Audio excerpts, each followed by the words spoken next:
Dolphins fans, welcome in to Dolphins Today. I am Will Scott. Happy Super Bowl Sunday to all of you watching. And I'm so sorry that you guys went 2 days without a video from me. Unfortunately, Willy Fins became Willy Flu. So I am at home recovering. Hope to be back in the office tomorrow, but still wanted to get you guys a little at-home mailbag here. First of all, just major shout out, congratulations to Zach Thomas finally being inducted into the Hall of Fame. It's about time. His fourth year as a finalist, he finally gets in. It was awesome to watch the award show on Thursday, to see him walk the stage. Jimmy Johnson was the one that introduced him, and if you haven't seen it, I encourage you to look it up. At the video of Jimmy Johnson telling Zach he made excuse me, the Hall of Fame was really awesome. So I would encourage y'all to look that up. And congratulations to Zach, all-time great, Dolphins legend, one of the best to ever do it. He's the newest member of the Hall of Fame, so we certainly want to congratulate him. Again, go down and subscribe to the channel. We get you guys daily Dolphins content. Hopefully, I'll have a live show this week, planning to have that on Wednesday instead of Thursday this week. So I'll keep you all in the loop there, but subscribe and turn on your noties so you're in the know. First question coming from Jackson Porter, who says, do you think the Butch Berry hire could help lure Mike McGlinchey over in free agency, given Berry's past experience with the 49ers when McDaniel was there as well? So that's a good question. So Butch Berry, the new Dolphins offensive line coach, was the assistant offensive line coach in San Francisco in 2021, the same year that Mike McDaniel was there. So hopefully him and McGlinchey have a good relationship, or familiar enough with each other where McGlinchey would, come over to Miami because he feels comfortable having known Butch and known Mike. We'll see. But that leads me to my next question here from Joshua Rodriguez. And Jackson, you were kind of asking about this as well. But Josh says, hey, Will, did you see the article about Butch Berry by Tim Lynch concerning his coaching style? He was not liked at all, and players were happy that he was fired. I'm already not having faith in the offensive line performing next season. Am I overreacting? Joshua, you're not overreacting at all. I think a lot of Dolphins fans are alarmed and concerned by the hire of Butch Berry. So apparently, when Nathaniel Hackett was fired and the interim took over, interim head coach, I forgot his name, it was like Rosberg or something, he took over. And he told the team in a meeting that Butch Berry was let go, along with Nathaniel Hackett. The team apparently stood up and applauded. So, yeah, you hear stories like that. It certainly concerns you. His coaching philosophies are apparently really weird. I heard something about him giving players sticky notes or something. I don't know. But there's certainly a lot of alarming things I've read and heard about Butch Berry.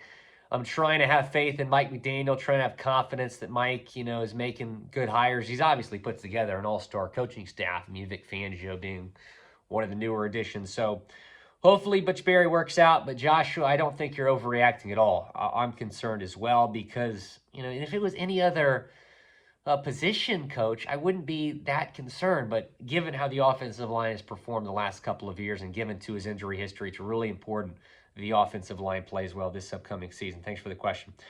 Brian Gonzalez says, hey, Will, do you see Darrell Bevell being offensive coordinator? And do you think our offensive line will be top 15 because of how Berry's unit and run blocking and pass blocking was top 10 in win rate? And I trust Mike in this because I think he knows what he's doing. I think you're referring to the numbers that San Francisco put up when he was the assistant. I don't think Denver put up those numbers this year because Denver gave up the most sacks of any offensive line in the league this year. He was the assistant offensive line coach of San Francisco. He's not the offensive line coach of San Francisco. That's just worth noting. In terms of Bevell being OC, if Frank Smith gets a head coaching job, then yeah, I think Bevell would be in line to get a promotion. I do not think that unless Frank Smith gets a job that Darrell would be promoted. Frank Smith's a great offensive coordinator. Maybe he'll get some head coaching interest next year. If that's the case, then Bevell, I think, would be in line. He did get a lot of OC interest from some other teams, and he decided to stay in Miami. So that's great news because he certainly helped Tua have a great season this past year. Carter Reimer says, who are some guys Miami could trade for? In my opinion, Chris Greer should try and call about Chase Young. Marcus Mariota, Dalvin Cook, Shaq Mason, or Carlton Davis? Good question. Dalvin Cook is a name we've talked about. I think it's more realistic that he gets cut than gets traded. Marcus Mariota, I think he can do better than him in terms of backup quarterbacks that are all free agents. I mean, Gardner Minshew, Cooper Rush, just to name a few. Honestly, Derrick Henry is a name to watch out for. ESPN put out an article the other day kind of naming him as a trade candidate. I think Tennessee would be foolish to trade him, but if he's on the market, if he's on the trade block, then I think you have to give that a look, because if you add Derrick Henry to this offense, and when you say Miami, you get my point. So I think that makes the Dolphins instant Super Bowl contenders, maybe the favorites in the East with all the talent that Buffalo's probably going to lose in free agency. Derrick Henry would be amazing. Go down in the comment section. Who do you want the Dolphins to trade for this offseason? We've talked a lot on the show about free agent targets, but who do you want the Dolphins to trade for? Go down in the comment section. Let me know. Pizza Dan, what's up? He says, what do you think of Kareem Hunt in the aqua and orange? Yeah, I think it'd be a solid pickup. I wanted him a lot at the trade deadline. Instead, they trade for Jeff Wilson Jr. He's a free agent, Kareem Hunt. I think it'd be a good pickup. I think you can do better, though. Saquon Barkley, Josh Jacobs, Tony Pollard. If you don't get one of those three guys who are clearly the top three running backs in free agency, then yeah, maybe you give Kareem Hunt a call. And that brings me to my next question here. Corey Naylor also asking about running backs. He says, what is more likely, drafting a running back or signing a Pro Bowl running back? I'd be pretty surprised if the Dolphins did not draft a running back. I would be surprised if they used that pick in the second round in a running back, because I do believe they're going to go very much after a free agent running back like Jacobs or Pollard. Maybe not Saquon, because I think Saquon's going back to New York. But Pollard and Josh Jacobs are names to watch there. So I think it's more likely if they sign one of those guys than draft a running back with their pick in the second round, which is their first selection. Now, Sean Tucker, I know I'm a little bit biased. Y'all know my connection to Syracuse. But man, Sean Tucker would be fantastic. I think it'd be a great pickup for the Dolphins. We'll see what they opt to do. There's a lot of good running backs that they might be on the board in round two. SG Trick Shot Legend says, do you think the Dolphins will be a Super Bowl contender? Yes, and here's why. I think the reason that you didn't make a run this year, number 1, 2 is health, number 2, the defense. 2 can get healthy, which if you saw, he went on the Kay Adams show the other day and was talking about how he's going to take judo lessons this offseason to kind of learn how to fall. Those concussions, his head kind of reared back, so he's going to try to learn how to fall better, which is good to hear. Number 2 reason the Dolphins did not contend this year is because of the defense. So if Tua gets healthy, I'm going to be feeling pretty good, because you're already feeling pretty good about the defense with Vic Fangio taking over for Josh Boyer. That's huge. So yeah, I do believe the Dolphins can be a contender next year. I also don't think the Bills will be as good. They're probably going to lose Poyer, probably going to lose Edmonds, some other guys in free agency. Batman says, best offensive lineman free agent that we can sign.